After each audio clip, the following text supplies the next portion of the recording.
Hi, it's Carolyn Vandyken here from Huntsville, Ontario, Canada. I'm so excited to be teaching this workshop with Dr. Alison on February 14th and 15th at the San Diego Pain Summit.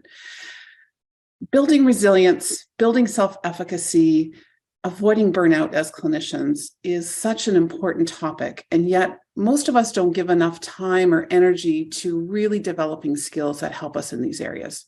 The research shows us really clearly that 45% of our outcome with any given patient is based on therapeutic alliance, developing a strong connection with our patients, being able to change behaviors, setting positive expectations, and building self-reliance or self-efficacy.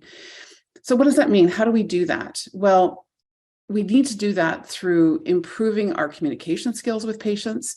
We need to develop a new host of skills, including things like thought records, including expressive writing, using tools like the Weave, using life bubbles, which is an acceptance and commitment therapy tool. So picking from different areas of practice to incorporate behavior change management in our practices as clinicians.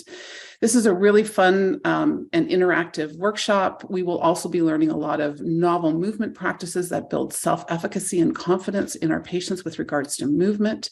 So join Alison and I on February 14th and 15th.